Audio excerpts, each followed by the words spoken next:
Vai começar o podcast do Brasil Times. Olá, aqui mais um Zimmer Podcast com você.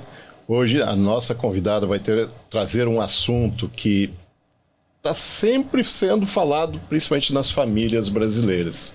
A Gláucia Monteiro, ela é escritora e ela é presidente de uma associação, de uma entidade que ajuda mulheres que tiveram câncer, mas não só isso, ela vai explicar como as mulheres, como as famílias podem se preparar melhor para essa situação grave que pode acontecer na vida de qualquer pessoa.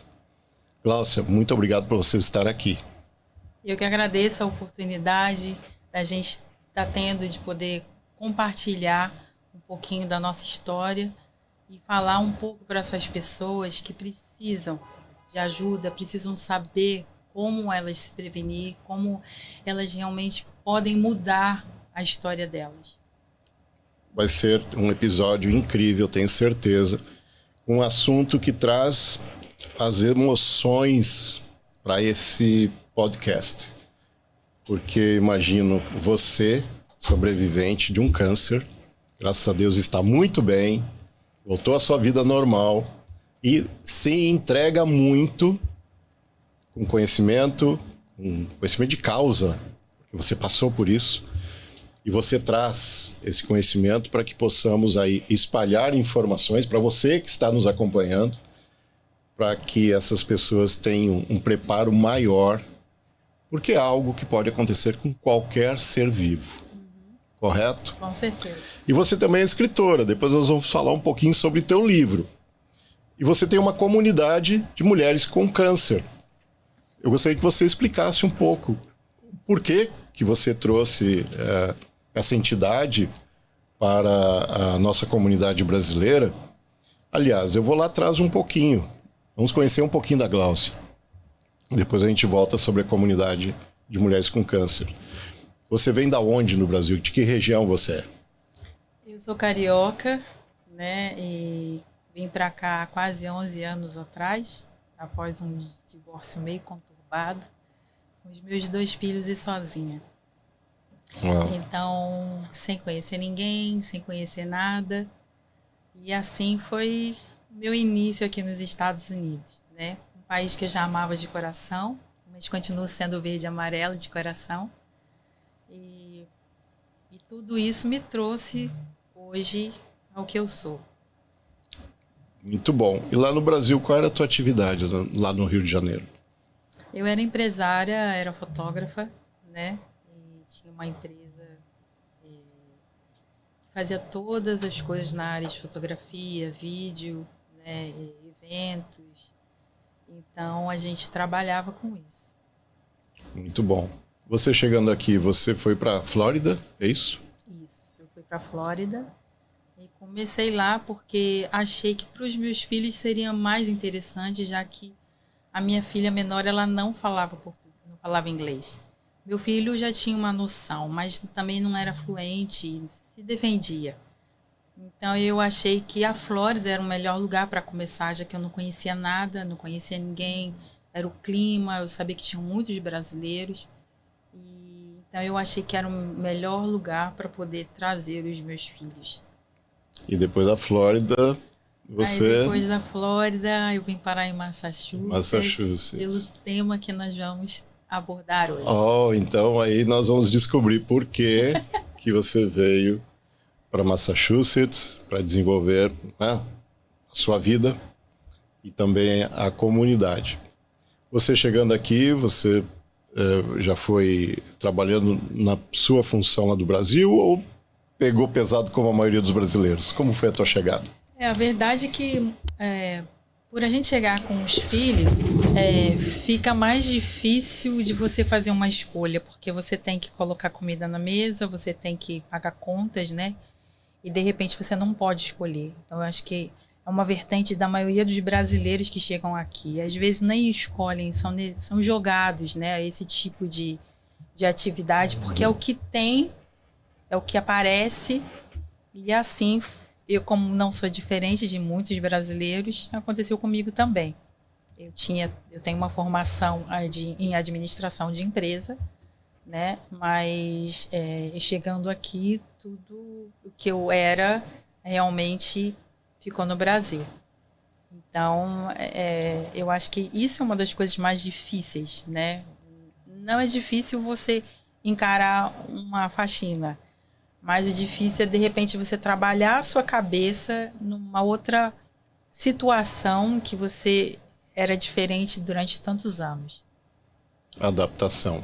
Como a maioria, a grande maioria dos imigrantes brasileiros que aqui chegam, acabam por desenvolver uma tarefa, uma atividade que eles não estavam acostumados. Aconteceu comigo, aconteceu com a maioria de quem nos assiste. Com você não foi diferente? Isso. Seus filhos estão aqui nos Estados Unidos ainda? Sim, eu tenho 2 filhos, né? Eu tenho a Brenda, de 24 anos, que já é casada. E eu tenho o Brian, que vai completar 30 anos de idade. Eles moram aqui em Massachusetts. Aqui em Massachusetts. Tá bom, então. Desenvolver a tua família sozinha, pelo que você falou. Mãe solo. Né? Mãe solo. E que são os maiores desafios, não é? Sim. Que, quando são um casal, alivia, acredito que um pouco essa situação. Talvez muito a situação. E chegando aqui, aliás, vamos lá para a história. Eu não vou esquecer da história.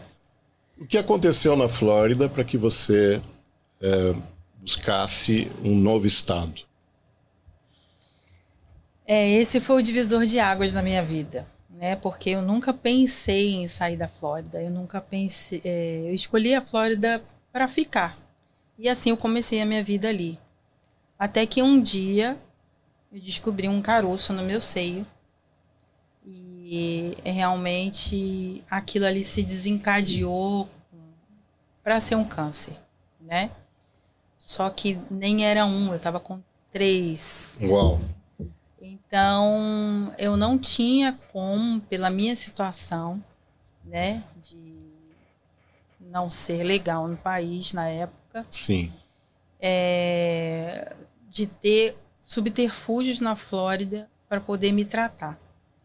Então, eu tinha que depender de ONGs para estar fazendo exames, eu tinha que depender de ONGs para poder operar. E isso é muito complicado, porque o câncer, ele dependendo do lugar e da situação, ele é muito rápido.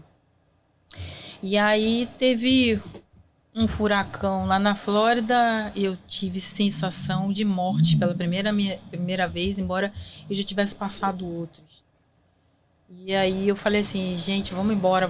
Meus filhos, mãe, aqui tem shelter. Eu falei assim, eu sei que tem, mas vamos porque eu vou morrer. Se eu ficar aqui, eu vou morrer. E aí entramos dentro do carro, colocamos as coisas dentro do carro, não sabia para onde ia. Eu entrei dentro do carro sem saber para onde ia. Uau! E aí, eu sou muito corajosa, né? E aí, falei, meus filhos falaram, mãe, nós vamos para onde? Eu falei assim, vamos subir. Vamos subindo, porque a gente sai dessa confusão que está aqui. E ia ser de escala 5, então quer dizer, ia ser bem devastador. E eu falei assim, vamos ficar o mais longe que a gente puder. E nesse ínterim, dentro do carro, eu comecei a fazer alguns contatos, né, com algumas pessoas no Brasil, pessoas que tinham pessoas aqui. E aí eu achei uma pessoa aqui, eu perguntei para ela se eu poderia ficar na casa dela uns 5 dias. Ela falou assim, não, pode vir. Eu falei assim, olha, já estamos no caminho, não tem problema, pode vir. E assim foi a minha vinda para Massachusetts. Não foi esperada, não foi uma coisa que eu programei, mas simplesmente ela aconteceu. Eu vejo que Deus fez com que as coisas acontecessem de uma forma que, tipo, ela não vai sair de um jeito, ela vai sair de outro. Uau. Então, ele fez toda uma situação para poder com que eu pudesse parar em Massachusetts. E você morava em que local lá? Qual cidade? Na Flórida? Uhum. Boca Raton. Nada por acaso. Não. Isso foi... Deixa eu... Sabe aquele negócio de chutar, dar um chute? Uhum. Talvez tenha sido em 2018, isso? 17? 2017. Ou 2017. Uhum. Porque eu me lembro muito bem deste furacão que você está falando, e eu morava em Boca Raton também. Ah, então, tá vendo? Nada é coincidência. Nada é coincidência. A gente era vizinho, não sabia. E eu me lembro que o furacão foi bastante devastador, tanto que nós nos reunimos na casa de uma pessoa, de uma família muito querida. Várias famílias estavam lá naquela casa, porque era um grande shelter, muito bem protegida aquela casa. Mas mesmo assim, que passou por lá de maneira leve, ele causou bastante estragos por lá, foi bem, naquela região. Então eu me lembro desse furacão. Esse furacão foi bem... Embora, assim, tem muitas às vezes que as pessoas falam, né? Vai passar isso, aquilo, outro. Mas esse, acho que foi um dos últimos que foi, assim, bem devastador. Que foi em 2017 naquela região mesmo. Lembro muito bem. Então, você estava com, na verdade, 2 furacões na tua vida. Tava 2. Na saúde e aquela tempestade. Com certeza, eram 2 mesmo. E 2 devastadores. Com certeza. O furacão da saúde, que você disse agora há pouco, de 3 nódulos, assim que eu entendi. Eles já estavam sendo tratados lá na Flórida? Não, eu só tinha feito biópsia. Ok, então estava bem no início de você receber essa informação e começar a buscar tratamento? Não no início, né? Porque o câncer, ele tem 4 estágios, né? O primeiro é bem no comecinho, o segundo, você já está num estágio um pouco avançado, mas nada preocupante. O terceiro, ele é preocupante. E o quarto, ele realmente, você já está assim numa situação que os médicos já não têm mais o que fazer por você, ou pelo menos não conseguem mais fazer, mesmo que queiram. Entendeu? Muito triste. E na época que eu descobri, eu estava no estágio 2. Então não era tão preocupante. E o médico falou, ó, se você vai ficar aqui, resolve, porque precisa tratar. Mas a verdade é que, você fica perdido, né? O chão se abre, você está sozinho num país estrangeiro. Tudo acontece, as emoções te afloram. Vem um filme muito grande na sua cabeça, o que você vai fazer. Você tem 2 crianças, né? Na época, minha filha tinha 13 anos de idade, né? Meu filho tinha 18 para 19. Então, assim, era um adolescente e um jovem no início, né, com sonhos, e você fica, eu preciso ficar doente logo agora, né? O que vai ser dos meus filhos? Como que vai ser se eu morrer? O que vai acontecer com os meus filhos? Então, são perguntas que passam muito rápido na sua cabeça, te passam um filme, você fica sem saber o que você vai fazer. E é nesse período que você fica assim, eu vou pro Brasil, volto pro Brasil, fico aqui. Será que eu vou conseguir? Será que eu não vou conseguir? Né? Então, são muitos questionamentos sem respostas. Você é aquele tipo de mãe que já compartilhou com os filhos, ou você segurou sozinha até quando não dava mais? Você chegou e teve aquela reunião com os filhos e explicou como que você Primeiro eu chorei isso? muito, né? Eu chorei muito porque eu queria ver meus filhos crescerem. Eu queria ver minha filha casar, meu filho casar, eu queria ver meus netos. Eu acho que é o que passa na cabeça de todas as mães ou pais que estão passando por essa situação. Você sente que o tempo escorre pelos seus dedos e você não tem mais controle sobre eles. Porque uma vida normal, você sabe até onde, né? Você se cuidando, comendo saudável, isso, aquilo, outro. Você sabe que você pode prolongar, mas ali você não tem mais onde prolongar. Você está literalmente na mão de Deus. Claro que Deus usa os médicos, mas é Ele que te diz o seu prazo final. Então, é muito complicado, sabe? A gente fica meio perdido. É uma situação muito difícil. E eles ficaram sabendo logo, então? Eu tive que abrir para eles, né? Porque nós morávamos os 3 sozinhos e eles iam saber, né? E assim, no meu livro eu conto mais um pouco sobre isso em detalhes, o que aconteceu. Mas não tem como você esconder. Não tem, até porque você não fica bem com você. E aí as pessoas acham que às vezes até com ela pessoalmente eu fiz alguma coisa, tá acontecendo alguma coisa, né? Então eu acho que a verdade é que nesse momento você tem que ser muito transparente. É muito difícil, porque você acaba sendo o esteio da família, né? A mãe, ela sempre é aquela que segura as rédeas. E quando você não tem mais as rédeas na mão, você tem que dar para 2 crianças. E foi isso que aconteceu comigo. Eu deixei de ser a mãe, meu filho foi o meu pai e a minha filha foi a minha mãe. Porque eu não tinha ajuda de família aqui. É claro, a gente tem amigos, né, anjos, né, chamado amigos que te ajudam, que te auxiliam. Isso eu tive demais. Mas família é diferente, né? Então não tem como você nesse momento você esconder. Tem pessoas que conseguem. Eu já não parti para essa vertente, não. Certo. Então teus filhos de alguma forma foram os teus terapeutas dentro de casa, te aliviaram psicologicamente, eles te deram algum alívio, de apoio? A verdade é que, tipo assim, nós somos cristãos, né, na minha casa, e a gente sempre teve Deus como uma pessoa principal em nossas vidas, né? Então, eu sempre ensinei isso para os meus filhos. E nesse momento, se você não tem Deus, fica muito difícil, entende?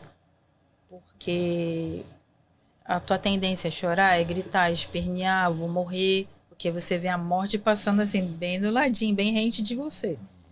Não tem aonde você dizer que isso não é verdade. Então, meus filhos tinham já essa estrutura, que ajudou muito, né? E eles falavam, mãe, Deus vai te curar, Deus está com a gente, vai dar tudo certo. Então, se eles tinham algum momento interno deles, eles não me repassavam. Sabe? Eles foram muito fortes. Mas, assim, depois de um tempo, meu filho que teve que me sustentar. Minha filha teve que me dar banho. Isso é muito constrangedor, muito difícil, entende? Porque a lei da vida é diferente. Aí eu dar banho nela e eu cuidar dela. E não o inverso. Então, é uma coisa, assim, muito difícil. Não só pelo que você está passando, mas pela situação que desencadeia de uma forma que você não tem mais o controle. Porque é isso que acontece. E aí, você nessas situações todas, seus filhos apoiando, sustentando, ajudando de todas as formas, e você recebeu essa notícia do furacão, pegou seus filhos, colocou no carro e subiu. Você chegou aqui em Massachusetts, ficou na casa dessa pessoa, que foi um anjo já de chegada, não é? Com certeza foi. Continua tendo relacionamento com ela? Sim, ela hoje mora na Flórida. Trocaram as posições? Trocamos as posições. Okay. Eu fiquei aqui e ela hoje mora na Flórida. Ela está lá no livro também. Ok. Então, o anjo recebeu você, teus filhos, ficaram aquele período, imagino. E aqui, como que você já buscou auxílio, aí sim, para o tratamento da doença? Eles foram receptivos aqui? Como foi o apoio para você? Eu já sabia que aqui em Massachusetts existe o Mass Health, né, que ajuda as pessoas, né, e eu já tinha uma referência com relação a isso. Então, quando eu cheguei, a minha primeira vertente foi essa. Se há a possibilidade de eu ter um tratamento, por que não tentar? Sim. Então, eu fui, já tentei, e em 24 horas eu fui aprovada no plano. Coisa que demorava mais ou menos 1 mês, 2 meses. Uau. E aí, mas eu orava tudo eu orava e pedia para Deus, se for para me ficar aqui, que esse plano seja aprovado em menos de 1 semana.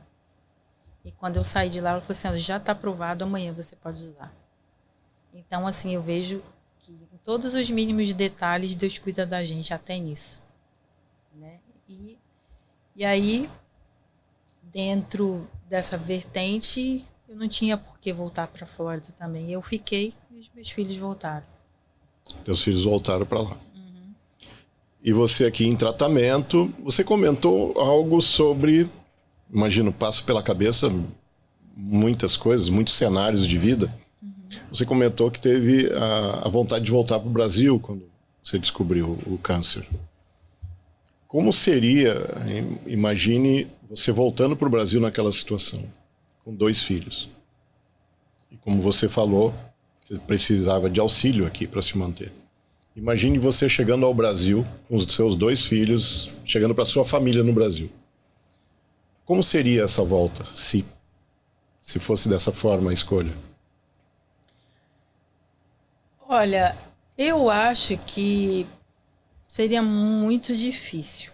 Primeiro, porque eu acho que aqui nos Estados Unidos a gente tem uma tecnologia de ponta. As pessoas estão muito mais preparadas para esse tipo, né, de problema. O Brasil, a gente tem que ver que nós temos um problema muito grande na nossa saúde e pessoas que a gente não sabe se a gente vai poder contar ou não. A gente não sabe se vai conseguir ter o tratamento adequado que a gente realmente necessita, né? Porque o câncer, dependendo do estágio e de como você está, é muito complicado, é muito difícil. Então, são muitos porquês e que a gente fala assim, como teria sido, eu não sei. Mas eu tenho certeza que eu não estaria sendo socorrida tão rápido quanto eu fui aqui. E hoje eu poderia não estar aqui conversando com você. Então, infelizmente, o nosso país é muito complicado na área da saúde, todos nós sabemos. E eu sei de casos, através da comunidade, de pessoas que estão lá e que têm o tratamento feito de forma esporádica. Não é uma coisa constante como é feito aqui.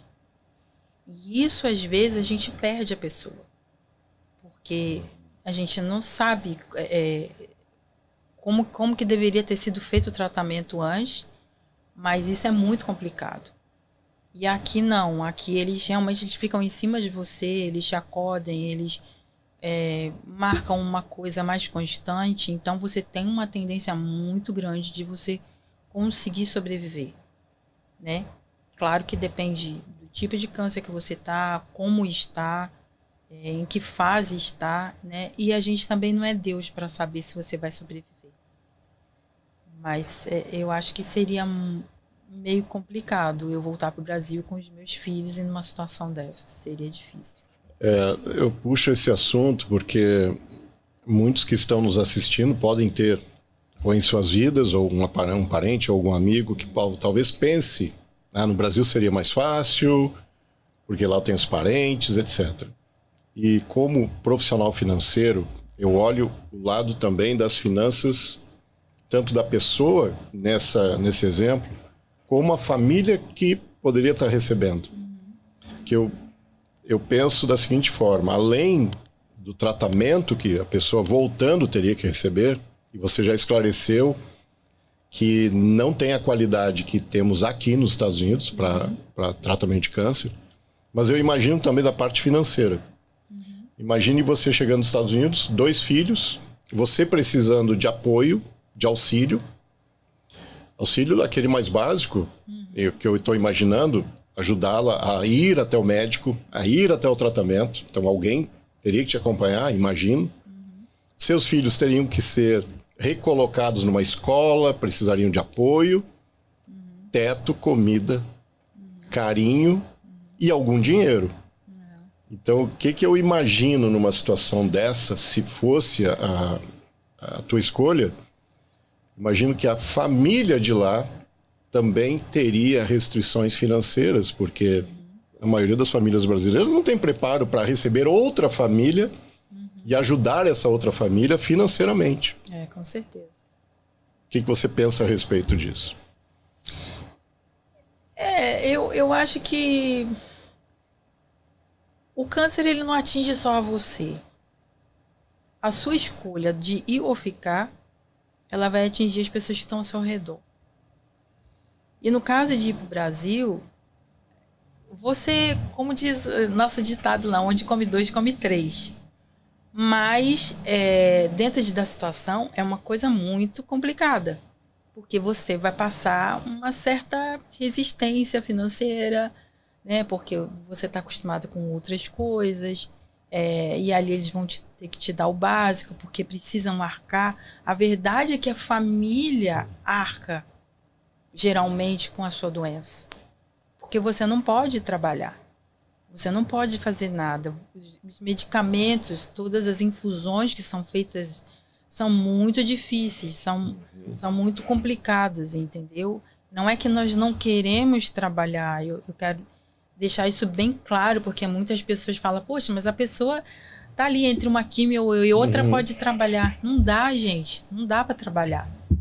Porque a química fica no nosso organismo reagindo.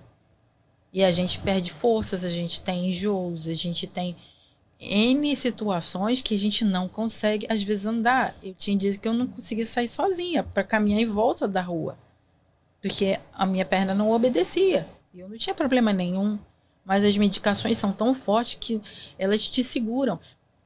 E nisso você fica dependente da sua família. Nisso você fica dependente dos seus amigos, seja onde for, aqui ou no Brasil. E isso é um grande problema, porque você já está passando por uma doença, você se sente culpado porque você está colocando peso na vida de outras pessoas que não tem nada a ver com o que você está passando, né? Elas por si só também, elas se seguram porque não querem que você sofra mais do que você já está sofrendo. Então tem, sabe, várias circunstâncias ali que fazem com que seja complicado esse lado financeiro. E é uma coisa assim que a gente nunca pensa que vai passar por isso. Ninguém escolhe passar por um câncer. Esses dias mesmo eu coloquei no post do meu Instagram, não se culpe por você ter tido um câncer. Você não é culpado por isso. Porque muitas vezes as pessoas se sentem assim. Se eu não estivesse assim, eu não daria trabalho para o meu pai, para o meu marido, para o meu filho, seja quem for. Mas é uma situação que acontece. Então, realmente o lado financeiro a gente não pensa como vai ser.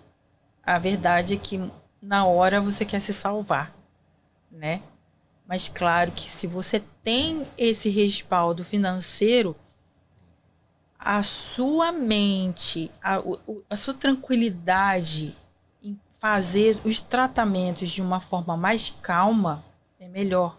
Porque você sabe que, além de tudo, você tem que estar lutando pelo financeiro. E aí, como você luta? Se você não tem recursos e você tem que depender das pessoas. Então, isso é uma coisa assim que ninguém pensa, mas é o que acontece. É o que aconteceu comigo e é o que acontece com muitas pessoas hoje que nós temos na comunidade que estão passando por isso.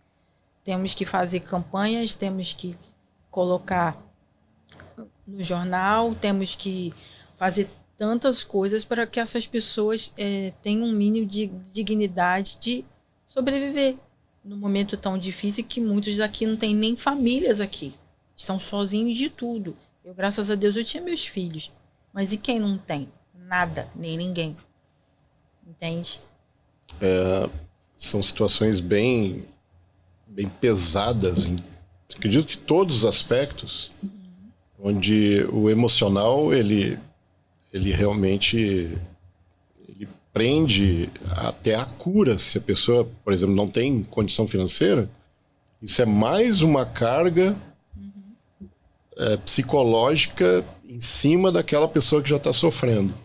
Com certeza. Ok, mas você escolheu estar aqui, ficar aqui e fazer o tratamento.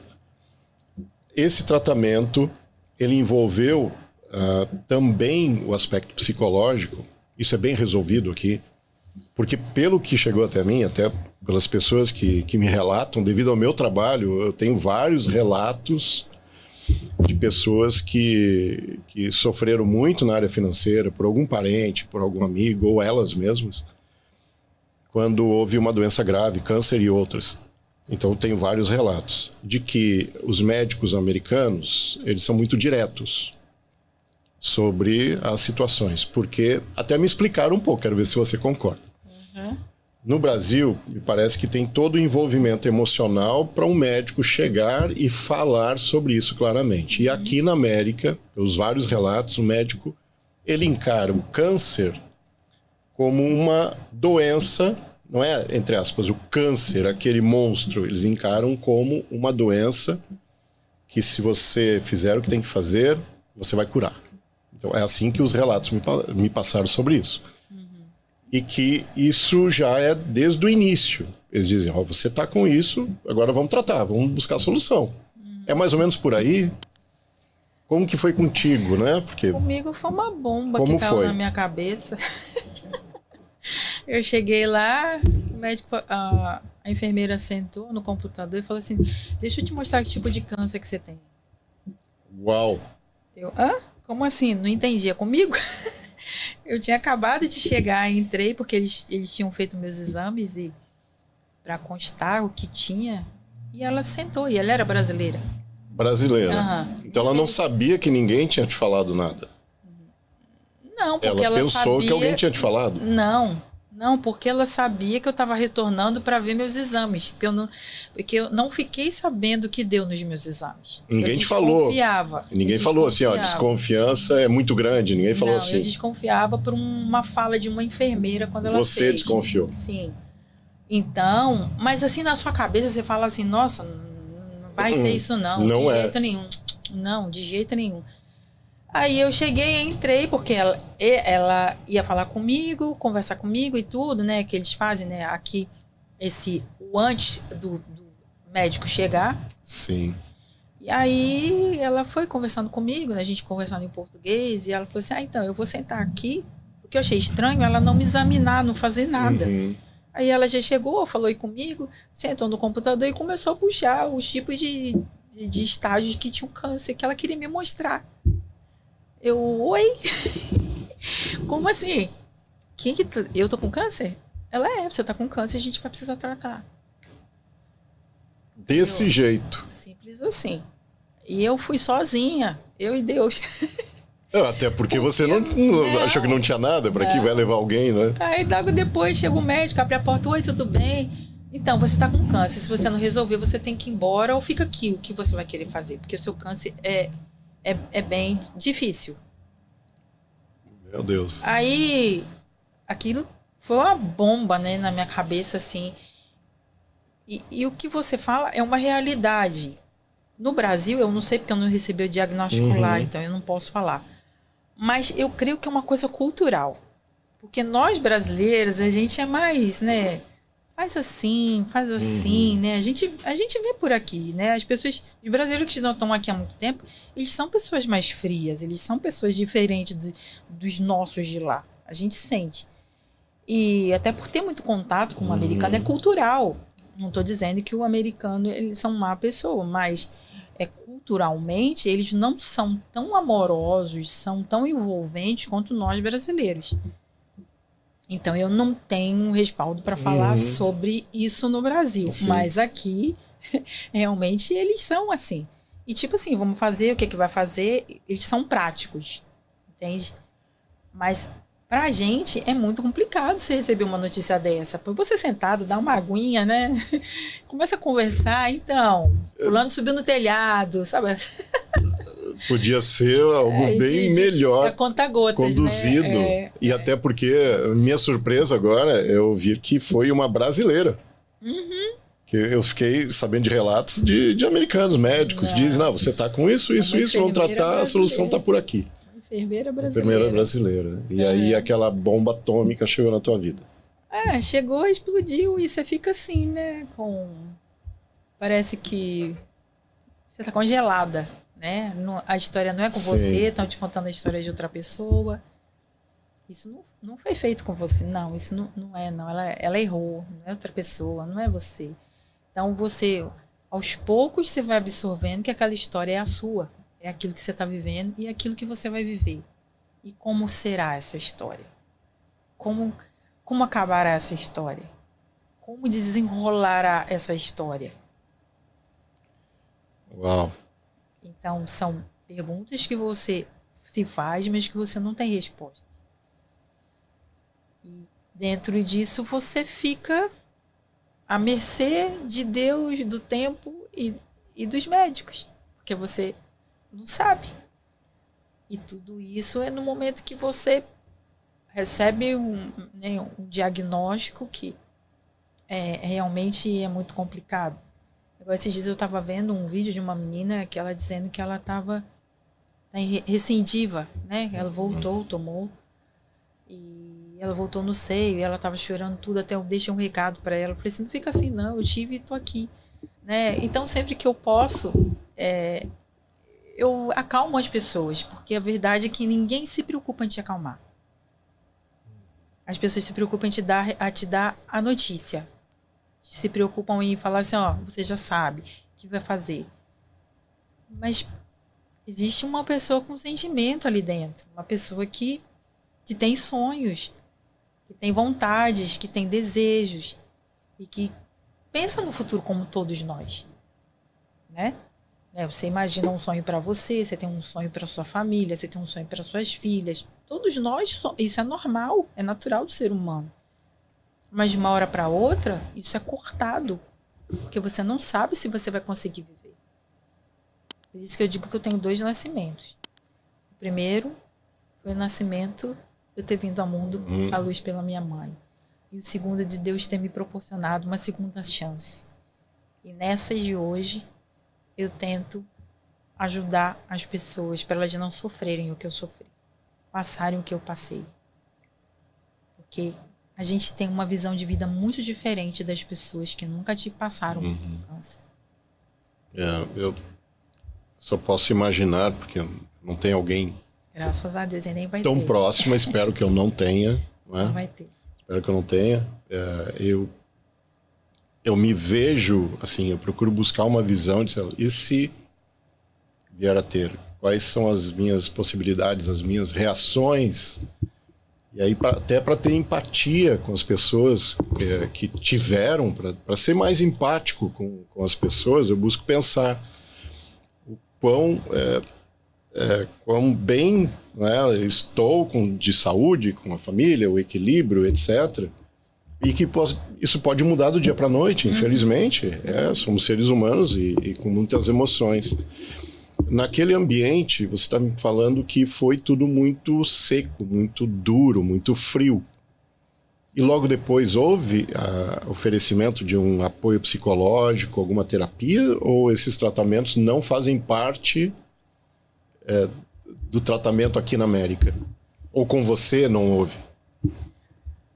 Até pode ter se você requerer. Sim. Né? Porque aqui os médicos eles são muito bem preparados para esse tipo de situação. Mas eu acho que muitas vezes as pessoas não têm cabeça para pedir e muito menos sabem que pode vir a poder precisar. Porque no momento, a única coisa que vem à sua mente, eu preciso me salvar. É o sentimento, vou embora. Esse é o mais forte sentimento. Eu preciso me salvar. Eu quero ficar aqui. Então, você não tem essa vertente, entendeu? De pensar em detalhes que uma pessoa normal pensaria. Okay. Porque você já não é uma pessoa normal. Desde o momento que quando você recebe um diagnóstico de câncer, você recebe um diagnóstico de morte. Essa é a verdade. Porque você não sabe, como eu falei anteriormente, no que isso vai acontecer. E eu sempre digo que são 2 vertentes. 50% é a sua cabeça. De você não deixar com que as situações, as coisas ao seu redor te contaminem a ponto de você desistir. E segundo, 50% é a sua fé. Porque você sabe que existe um Deus que cura, um Deus do impossível, um Deus que faz todas as coisas e que Ele permitiu que você viesse ao mundo. Porque é Ele que te dá a vida. Não tem como a gente fugir. Me desculpe as pessoas que não creem em Deus, nada, não estou aqui fazendo apologia à religião, mas foi uma história a minha. Então, eu acho que Isso tem que ser dito, porque foram as duas coisas que me fizeram hoje dizer que eu estou aqui. Então, se você não tem isso como base, é muito difícil. A sua estrutura emocional, ela é muito abalada, muito, em todos os sentidos. Primeiro, com toda a medicação que você tem, você muda fisicamente, ou você engorda, ou você emagrece. Eu engordei 30 libras. Uau. Né? Então, aquilo te agride um pouco, você ficar sem careca, sem cabelo nenhum, né? Você perdeu todo o cabelo? Tudo, cílio, tudo. Tudo. Tudo. Isso deve agredir muito uma mulher. Eu perdi os cabelos, né? Eu fui mastectomizada, né? E a gente sabe que os seios são uma das partes femininas da mulher, né? Isso diz muito para ela. Então você se sente diretamente um monstro, porque você se vê mutilado, você se vê sem cabelo, entendeu? Você se vê disforme, né? Porque você tem outro peso, você está em outra, né, outro shape. Então fica muito complicado isso. E ao mesmo tempo você administrar a doença por si só. Então junta tudo num pacote só, coloca ali dentro e a gente que mexe para ver que lado que a gente vai administrar primeiro. Ouvindo isso, eu não estou com uma pessoa normal, eu estou aqui na frente de uma heroína. Parabéns pela coragem de enfrentar tudo isso e tantas milhares, milhões de pessoas que têm essa doença.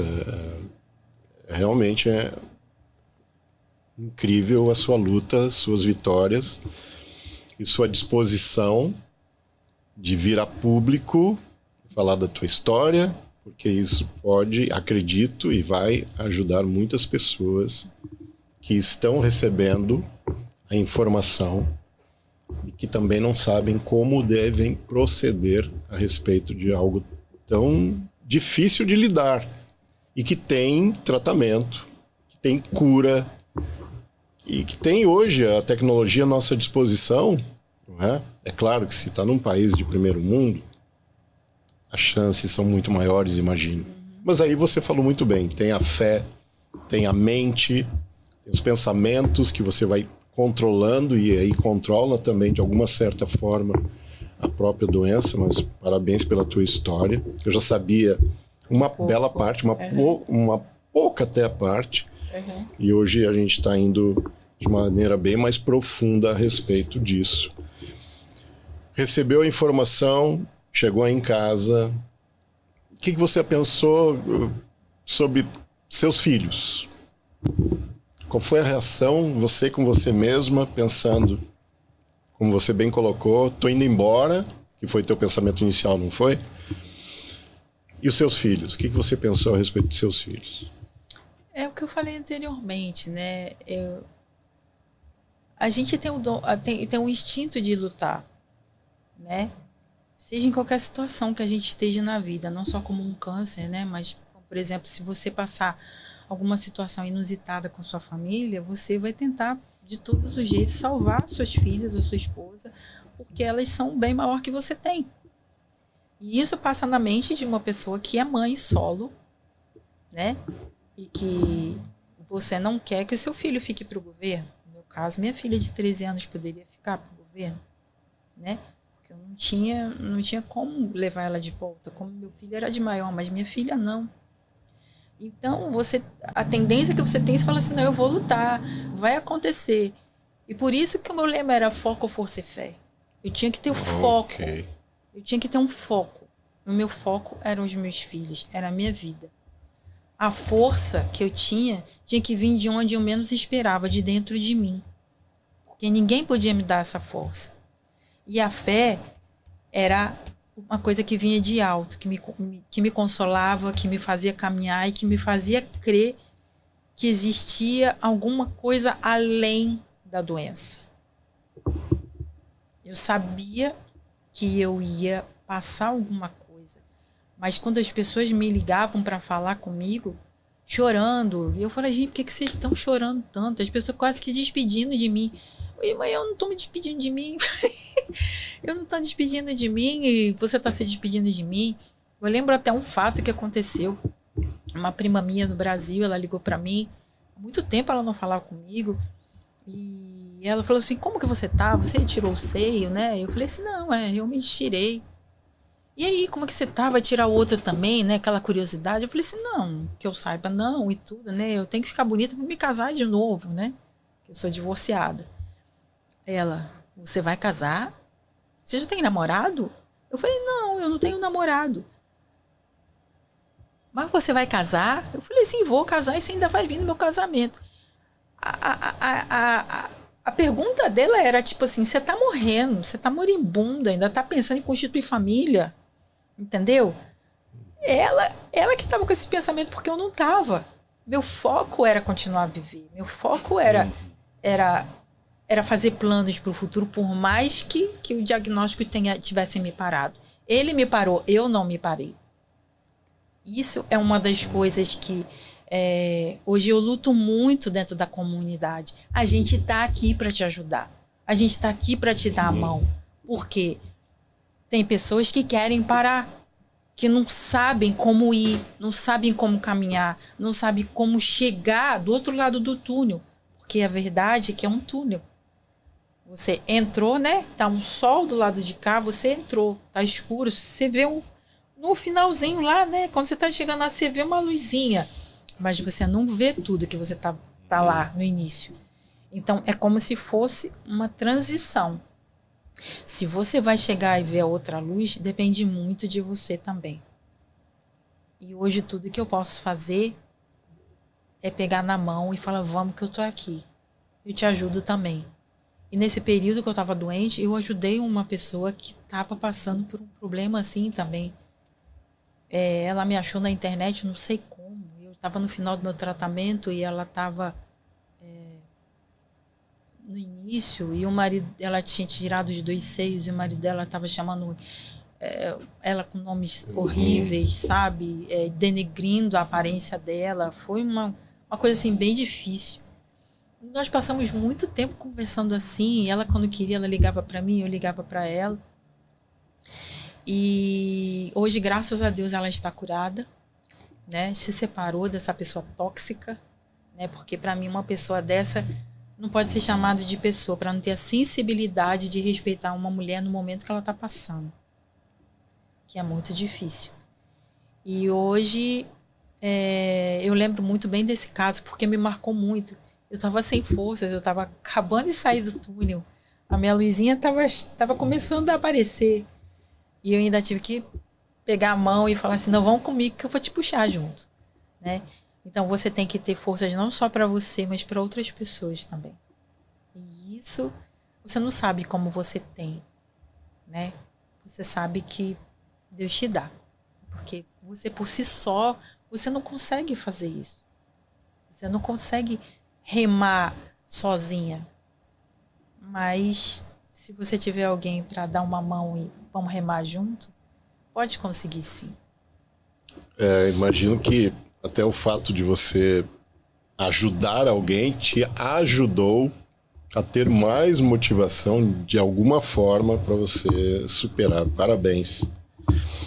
E o que eu vejo também muito, que eu já tenho falado contigo, nesses momentos, exatamente porque é da minha carreira, é da minha profissão, a área financeira. O que aconteceu sabendo disso, naquele momento, e você colocou antes que é muito difícil você ficar trabalhando, tendo que se tratar, ou seja, o dinheiro de alguma forma, imagino que diminuiu, e você tendo ainda que cuidar dos seus filhos. Como que você deu conta disso? Ajuda, imagino que houve algum tipo de ajuda, depois nós vamos falar também do que você pensa em termos de prevenção financeira para momentos desse. Mas como é que foi a condução disso? Bom, quando eu cheguei aqui, eu tive que largar meu emprego na Flórida, né? Eu já tinha começado a fazer um schedule lá. tive que largar de uma hora para outra. E vim com $60 só para recomeçar tudo de novo, porque a gente acaba recomeçando tudo do zero. E eu precisava ir para quimioterapia, radioterapia, cirurgia, mas eu não tinha como. Não era só o lado de comer. Mas eu precisava ir. E aí, nesse momento, eu tive uma ideia. Vamos pedir ajuda. Eu não sou uma pessoa de pedir ajuda, não, sabe? Eu posso estar passando por muitos problemas, mas a única pessoa que realmente peço ajuda é lá em cima. É para Deus, porque Ele pode mover os corações e as situações. E aí, nesse momento, eu pedi uma estratégia para Deus, porque eu precisava fazer meu tratamento.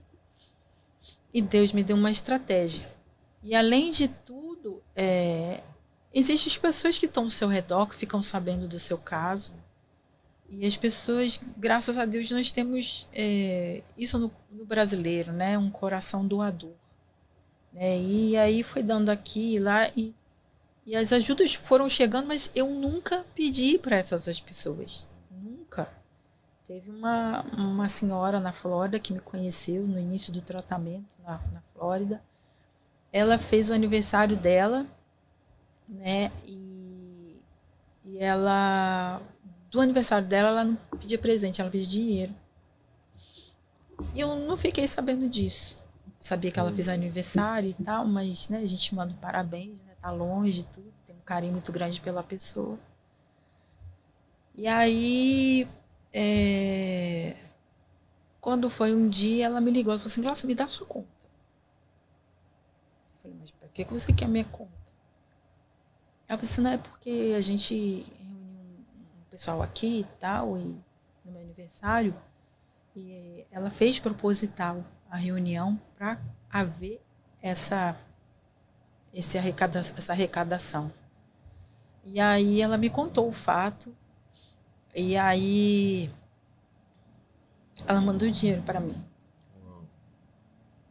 Não só ela, mas outras pessoas também. Eu acho que é muito difícil isso, sabe? Porque você vê que, de repente, de uma hora para outra, você tem a condição de poder estar trabalhando, não está dependendo disso.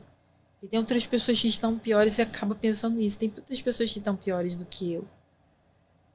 E essas doações, essas coisas que chegam até nós, a gente vê como Deus é bom por deixar a gente passar necessidade, né?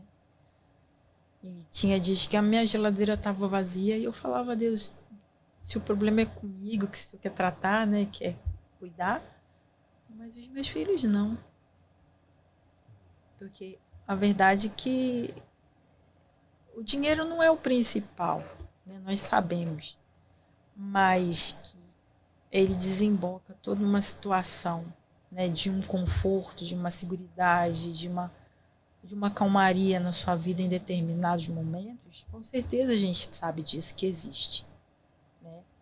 E eu, infelizmente, eu não tinha essa mente, né, de que eu iria passar por isso. Ninguém espera passar por isso. Ninguém nasce com a estrela na testa dizendo: então, você está fadado a um câncer, então você se previna, você faça um seguro, faça isso, aquilo, outro, para você realmente lá na frente não ter que ficar dependendo dos outros ou ao mesmo tempo situações dificultosas, entendeu? Então é mais ou menos nessa vertente. Uau! É pesado em todos os aspectos o que acontece quando vem algo desse nível na vida. E exatamente porque a gente fala de prevenção, eu trabalhando com educação financeira, nesse aspecto de doenças, de acidentes e situações que tiram a pessoa da normalidade, como você muito bem colocou anteriormente, de você mudou, você não é a mesma mulher que era antes. várias coisas mudaram. Você falou da tua saúde, teu aspecto físico, psicológico, teu coração. Eu imagino várias coisas mexeram em você. E dentro da minha profissão, nós temos divulgado muito, você sabe disso, você já conhece o nosso trabalho. Nós temos divulgado o quão importante seria se as pessoas tivessem recebido informação de como se prevenir financeiramente. Aí você tinha me falado que o desconhecimento levou, na sua própria vida, a não ter prevenção financeira para essas situações. A pergunta é, eu gostaria que você fosse bem lá no fundo mesmo, pensasse a respeito. Como seria a sua vida? A doença apareceu, imagina, a doença apareceu, de qualquer forma apareceu. Mas se naquele momento que apareceu a doença, que você passou por tudo isso, se você tivesse esse conhecimento antes da doença e tivesse, por exemplo, uma proteção de um seguro em vida que te trouxesse muitos milhares de dólares quando você mais precisou. Hoje, aqui nos Estados Unidos, não tem nos outros países, no Brasil também tem, só que no Brasil, pelos nossos estudos, é 3, 4 vezes mais caro você ter uma proteção em vida do que nos Estados Unidos. Mas aqui existem proteções, inclusive para câncer e outras situações graves de saúde, acidentes, que trazem um volume muito grande de dinheiro. Inclusive um amigo meu recebeu $1 milhão em vida. Então nós estamos falando de volumes muito grandes, dependendo do caso, dependendo de cada situação, mas são volumes expressivos. Agora imagina no seu caso, de você estar nessa situação e entrar um volume muito grande de dinheiro. Como você teria reagido? Porque esse teu exemplo pode ser o disparador para quem nos assiste de procurar informações. Porque, como a gente tem falado, e esse podcast, exatamente esse episódio, é para despertar algo que pode acontecer com todos nós. Qualquer pessoa que está aqui poderá vir a ter ou um familiar ou um amigo. E nós sabemos que proteções financeiras são extremamente acessíveis. Extremamente acessíveis. E você tinha me colocado antes de começarmos o episódio, de que nós no Brasil, os brasileiros, em geral as pessoas, não têm a cultura da prevenção, a cultura da proteção. Mas eu vou voltar aqui nesse ponto. Como teria sido a sua vida com seus filhos, com milhares de dólares à disposição na sua conta bancária? Jaime, eu só lamento não ter te conhecido antes. Porque não só você, como outras pessoas, né, que estão a par desse plano, ou se na época sabiam, nunca divulgaram, ou ao meu redor eu nunca tinha ouvido falar. Eu acho que tudo que é preventivo, embora seja uma coisa que não faz parte da nossa cultura, é uma coisa muito interessante. Por quê? Isso não envolve só você. No meu caso, seria extremamente benéfico, porque eu tinha 2 filhos comigo.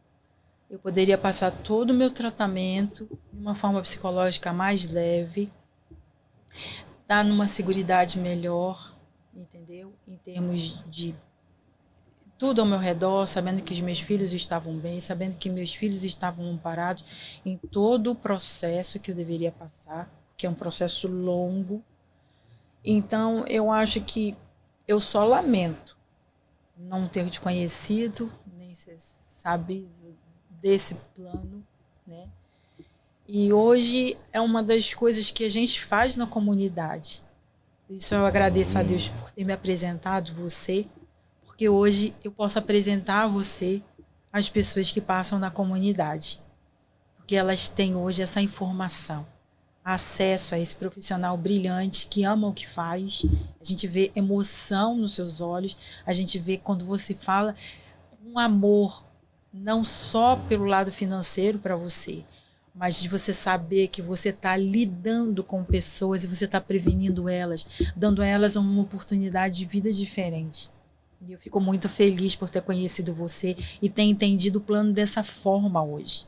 Mas, infelizmente, não foi o meu caso. E eu vim aqui hoje falar com as pessoas. Se elas têm essa possibilidade, se elas ficarem vendo esse podcast, se elas tiverem essa opção e conseguirem, façam. Porque mesmo que você não esteja passando por um câncer ou por uma outra situação de doença, mas aqui nos Estados Unidos é cruel, é difícil. Por isso que muitas pessoas hoje pedem o GoFundMe, fica pedindo misericórdia, porque precisam comer, precisam pagar um aluguel. Tem a sua família, envolve N situações. Então, o meu objetivo hoje é dizer para essas pessoas, eu passei, mas eu não sabia. Mas se elas estão ouvindo ou vão ouvir esse podcast hoje, e se elas têm essa possibilidade, porque como você falou, não é uma coisa que seja exorbitante, é acessível, então façam. Porque vai ser benéfico não só para elas, mas que elas nunca sabem como vai ser o amanhã. A todo tempo eu escuto pessoas falando assim, Gláucia, você pode me ajudar? Porque fulano descobriu que está com câncer. Esses dias mesmo eu recebi um telefonema de uma pessoa, ela falou assim, olha, uma amiga minha está no Brasil, o filhinho dela de 3 anos de idade está com um câncer na cabeça. O que você pode me ajudar? Eu particularmente não posso ajudar muita coisa, né? Mas o pouquinho que eu tenho eu ajudo. Mas se ela tivesse esse problema, essa situação no Brasil e conseguisse fazer dessa forma, eu tenho certeza que ela se desligaria do trabalho, ficaria cuidando só de um filho, entende? E resolveria essa parte financeira por um tempo, até poder dar todo o apoio, todo o carinho, porque nós precisamos ir para médico. Alguém tem que nos levar, alguém tem que nos trazer. Quando eu fiz minha cirurgia, a segunda cirurgia, eu tive que ficar pedindo para as pessoas quem poderia ficar no hospital comigo. É muito triste porque meu filho precisava trabalhar, minha filha precisava estudar, eu não tinha quem ficasse comigo. Aí até que eu arrumei uma amiga de não sei quem lá, que ela pôde ficar e dormiu, aí uma outra pessoa ficou durante o dia, sabe? Mas é muito triste. Isso seria diferente se eu tivesse uma condição, falado assim, ó, meu filho, minha filha, a gente não vai se preocupar nesse período, eu preciso de apoio integral de vocês nesse momento, então, assim, o que vocês podem fazer? Eu não tinha nem como meu filho me levar no hospital. Eu vim de Uber, toda cortada, sozinha, o Uber pipocando assim, eu sem conseguir falar direito, porque eu tava com muita dor sozinha, porque não tinha ninguém para me buscar no hospital. E o cara passava por tudo quanto aquele dia ele resolveu passar tudo nos buracos. E eu sentindo uma dor assim que eu não conseguia respirar. Eu tinha acabado de sair do hospital, indo para casa, que alguém tinha me pagado um Uber. Então, é muito constrangedor, é muito difícil. E nesse momento, o que você mais precisa é de um apoio emocional. E se você tem um outro apoio financeiro, você tem uma capacidade das pessoas se desprenderem daquela parte para poder te ajudar no momento que você está precisando. Então, assim, hoje eu só lamento, né? Eu já estou em remissiva ainda, não tenho como fazer o plano. Mas assim que eu receber uma alta total, vai ser a minha primeira coisa. É o que eu mais quero fazer. Porque eu quero me prevenir de alguma coisa futura. Porque hoje eu sei, hoje eu tenho conhecimento. Às vezes a gente não faz por não ter conhecimento. E hoje a gente está dando essa oportunidade. Você como profissional da área e eu como uma pessoa que passou por uma situação muito difícil e que sentiu em todos os momentos como é ficar sem o lado financeiro e o que realmente a pessoa precisa.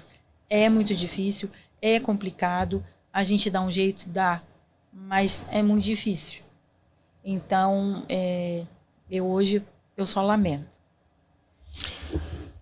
Você falando, eu fiquei imaginando, nós trabalhamos com educação financeira, e o que nós estamos falando aqui é de algo para esclarecer e trazer luz sobre algo que existe, está à disposição, e é extremamente acessível, como eu falei.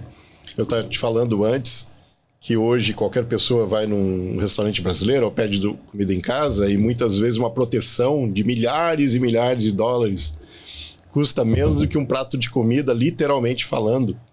Às vezes, uma família é coberta e prevenida financeiramente com valores de menos de 2 pizzas, às vezes uma pizza, pedindo uma. Então, a gente está falando de coisas realmente muito acessíveis. Mas na educação financeira que nós constantemente entregamos, até gratuitamente, senão você vai pensar aí que eu estou vendendo meu trabalho aqui, não, eu entrego gratuitamente. E em várias conversas já apareceu algo que eu tenho que me segurar psicologicamente ali, levar na boa. Tem pessoas que externam, que falam, não me preocupo com prevenção, com nada disso, seguro em vida, essas coisas, seguro de vida, porque eu estou muito bem de saúde, não vou ter nada, Deus me protege. Eu digo, pô, que bom, Deus busca proteger mesmo. Só que você falou em termos invisíveis, não vou dizer de religião, mas sempre que eu escuto isso eu digo, poxa, mas nós temos a nossa responsabilidade como seres humanos, como cidadãos, de nos cuidarmos, nós temos as proteções que estão por aqui, e pessoas falando que não vão ter doença. Poxa, como é que elas podem afirmar de uma maneira tão categórica? E alguns brincam, não, eu também não vou morrer, então não vou ter doença, não vou ter nada. Agora, aí eu entro com, às vezes, também falando, ok, tá bom, mas e seus filhos, a sua esposa, seu esposo? E mesmo assim não os motiva a buscar proteção. Ou comigo, ou com qualquer outro profissional. Aqui eu estou falando existem essas proteções. Que é para isso que a gente está aqui falando, dizendo, poxa, tem proteções espirituais, proteções de vários tipos, existem as proteções financeiras também. Então é algo que a gente está aqui mexendo num abelheiro, como diz no Brasil, botando a mão ali, botando o dedo naquele abelheiro, para que isso venha a público, as pessoas possam, que você possa espalhar esse podcast, esse episódio, para motivar as pessoas a se prepararem. Se você está ouvindo aqui, te motivou alguma coisa, coloca para fora, nos ajuda a divulgar, até porque a maioria das pessoas não tem nem o básico, não tem nem a proteção de algum dinheiro guardado para essas situações. Então, eu respeito. Se a pessoa diz, não, eu não vou ficar doente, não vou ter problema. Mas pode acontecer coisas sérias de outras formas na família. Então eu digo, o que você acha de guardar um pouco do teu dinheiro como reserva? Deixa uma reserva ali. Não, tá tudo aqui, tá tudo ali, espalhado aqui, espalhado ali. Eu digo, poxa, ok, é um direito seu. Eu não posso fazer mais nada. Mas eu sempre indico que possamos ter mais educação financeira nas famílias, mais reservas. Se a pessoa encarar realmente que isso é importante, que ela tenha as proteções financeiras que hoje existem, para que realmente nós tenhamos mais pessoas protegidas no momento que mais precisam e que a dor não seja na área financeira. Pode vir a dor da doença, a dor de um acidente, situações que acontecem, porque sempre vai acontecer. Você concorda comigo, amigo? O que a gente mais sabe quando já tem alguma certa idade, né, passou dos 20, 30 anos, a gente já descobre uma coisa, que a vida é de altos e baixos. Concorda? Tem altos e baixos. Se está tudo bem na sua vida, é aquele momento que você tem que se preparar, porque vai vir algum momento de baixa. Se você está lá no baixo, você ter fé, você falou, foco, força e fé, porque você vai passar por esse problema e você vai se resolver. Desde que você tenha essa força, tenha esse foco, tenha essa fé, você vai passar por isso. Então, quem está aqui nos assistindo, você tendo esses 3 pontos, você passa por qualquer situação. Só que a prevenção tem que ser no momento que você está bem. Porque no momento que você está mal, Não adianta mais. não adianta mais, porque é negócio. As empresas que protegem vão te proteger quando você está bem. O melhor momento para você pegar dinheiro no banco é quando você está bem. Você paga menos juros, é mais fácil, é mais rápido. Agora, quando você está mal financeiramente, tudo vai custar mais caro e talvez você nem consiga dinheiro quando você mais precisa. Então é assim, injusto ou justo, aqui a gente não está para julgar, mas o mundo funciona dessa forma. E aí nós vamos falar aqui sobre a comunidade As Mulheres com Câncer. Foi criada há quanto tempo essa comunidade, amiga? Essa comunidade foi criada em outubro do ano passado. Então é jovem. É jovem, né? Novinha. Vai fazer um aninho agora esse ano. Ela não é específica só para mulheres, né? Nós temos homens. Eu sei, também. que agora eu sou voluntário, participando de alguma forma e apoiando, né? Não, nós temos pacientes homens. E tem pacientes homens. Pacientes Aliás, homens. esse é um ponto interessante, porque os homens pensam que são... Eles normalmente que falam, não vou morrer, não vou ficar doente. É a grande maioria. Eles pensam que realmente não vai acontecer nada. Eu acho que assim, o câncer ele não tem idade, ele não tem fronteira, ele não tem religião, ele não tem cor, ele não tem nada. Ele simplesmente acontece. E o que eu vejo hoje em dia é que as pessoas têm uma vertente muito grande para câncer de mama e de próstata. Sim. Mas não tem só esse tipo de câncer. Existem muitos tipos de câncer que não são falados, que você não tem um apoio, que você não tem informação. Então, a minha ideia inicial foi ajudar as pessoas. Eu não sabia como, né? Eu relutei um pouco para fazer a comunidade, porque eu teria que expor muito a minha vida, eu teria que me expor muito, e realmente é muito difícil falar certas coisas, certos momentos, relembrar certas coisas, né? Mas eu falei assim, eu preciso vencer isso e tentar ajudar como eu fazia quando eu estava doente. A verdade é que isso já começou desde quando eu estava doente, né? Isso só que não foi para público, não foi para um lugar específico, mas as pessoas sempre me ligavam, as pessoas sempre me pediam ajuda. Então, desde que eu fiquei doente, eu sempre ajudei as pessoas de uma forma velada, não tão clara quanto hoje, como a estrutura que está se desenvolvendo a comunidade. Porque eu achei assim, eu posso aumentar isso de uma forma que outras pessoas possam ser beneficiadas se elas conhecerem, né? Porque você estando nos bastidores, fica muito difícil as pessoas saberem que você pode ajudar e como pode ajudar, né? Então, inicialmente foi isso. A comunidade começou, eu estava doente, né? O Foco Força e Fé começou quando eu estava doente. A ajuda começou quando eu estava doente. E aí, o ano passado, quando eu fiquei desempregada e eu falei assim, eu quero fazer alguma coisa útil para poder ocupar minha cabeça, porque eu acho que eu preciso fazer alguma coisa para alguém. E aí começou a surgir a ideia da comunidade e ela foi surgindo, vieram os planos, vieram os projetos e aí começamos a fazer e hoje, menos de um ano, a gente tem muitos projetos, a gente tem vários profissionais na comunidade como você e temos apoio, né, como do Brazilian Times, do Consulado Brasileiro de Boston em tão pouco tempo, porque as pessoas acreditam na nossa missão, as pessoas acreditam que a gente não está brincando de ajudar ninguém, né? Então, a comunidade ela surgiu dessa forma, ela está desempenhando, acho que um papel mínimo ainda do que eu quero que ela desempenhe, porque eu quero ajudar muitas pessoas, e eu sempre vi que as pessoas sempre ajudavam a esses dois tipos de câncer. Eu falei assim, não, a gente tem que ter um lugar onde seja um reduto das pessoas que estão com esse problema. Então, ela não tem específico que é mulher, ou é homem, ou é criança, não. Quem chegar, a gente abraça. Quem quiser a mão, a gente estende. Então, a comunidade ela é feita para essas pessoas, é feita para as pessoas como remissão, como eu, porque é uma nova vida, é uma nova história, é uma nova visualização do que a gente vai fazer, como eu recomeçar a minha vida. É também um apoio para os amigos e parentes que estão passando por essa situação e não sabem o que fazer, não sabem como ajudar, não sabem como falar com essas pessoas.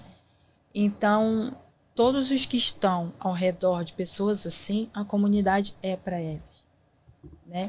Então, eu quero muito que essa voz chegue aonde puder chegar, para que a gente possa ser, né, como diz o ditado, juntos somos mais fortes, e a gente pode sim, por que não, ajudar o nosso próximo, pessoas que estão passando por um momento, sabe, tão difícil, é muito difícil, a gente não tem como descrever, só passando, né?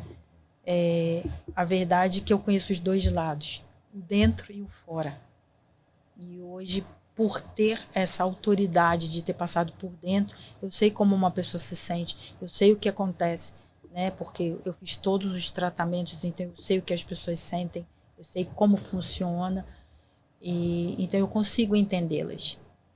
E por entendê-las é que eu quero ajudá-las.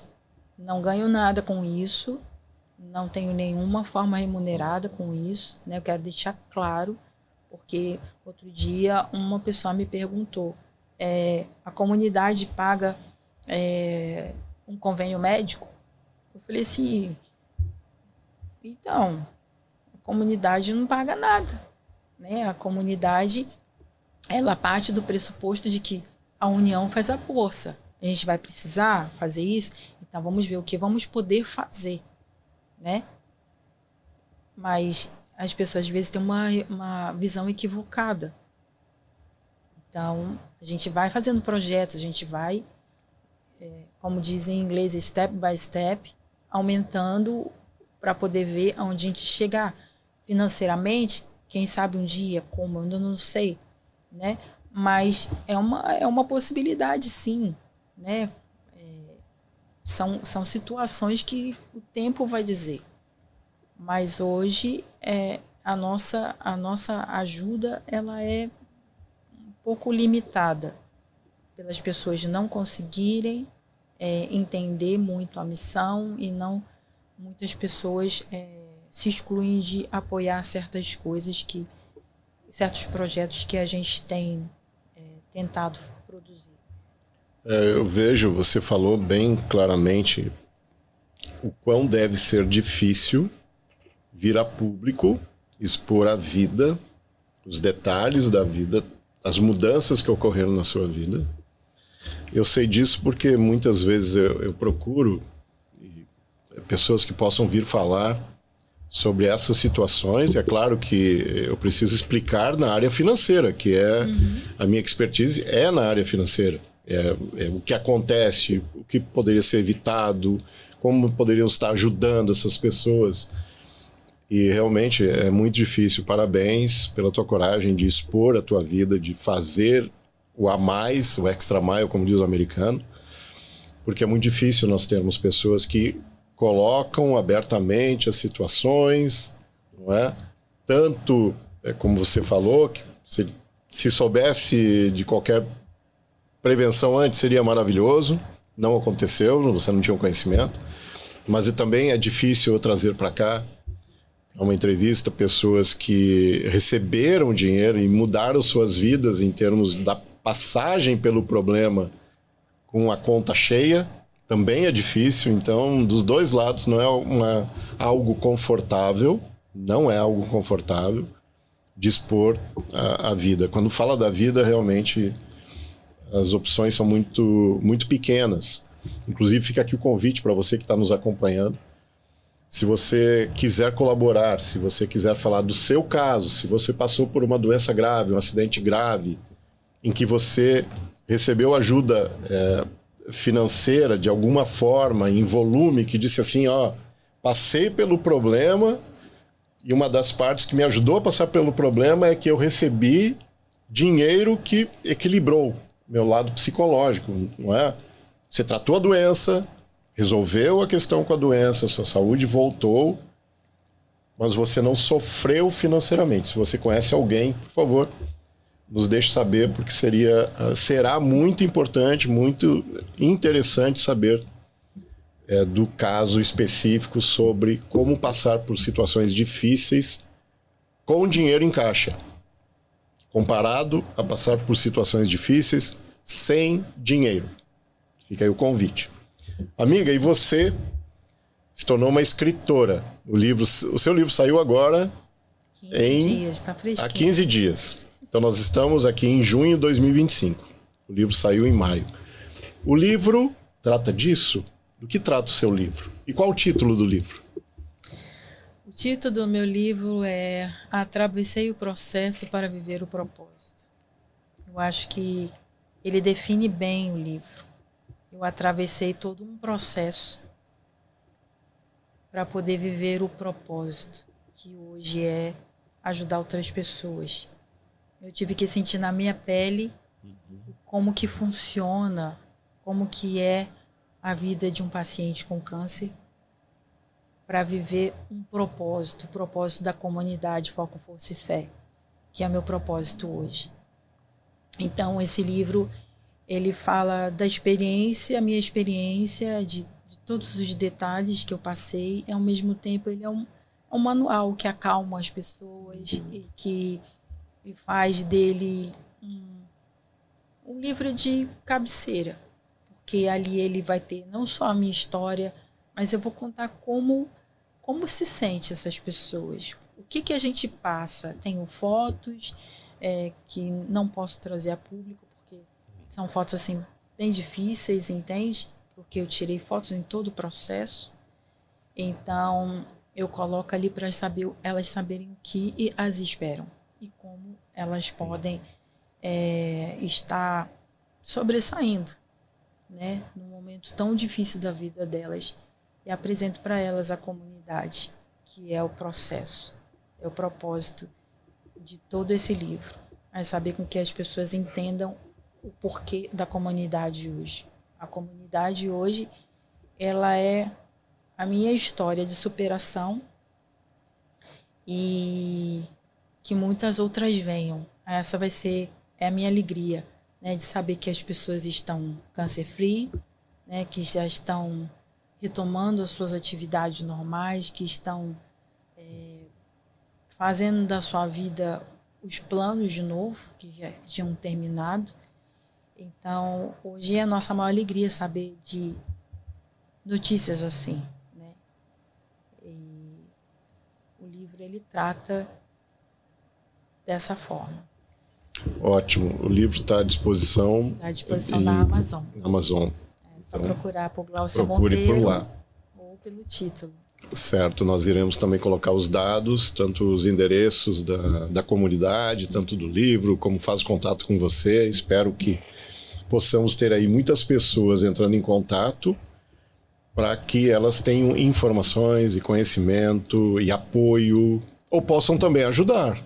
Claro. Imagino que não? seria muito bom ter mais pessoas se juntando à comunidade para que a comunidade cresça mais e o bem seja espalhado por aí. A gente tem um projeto que está em andamento, que a gente está fazendo e está aceitando, né, inscrições, que é o projeto Viva Leve.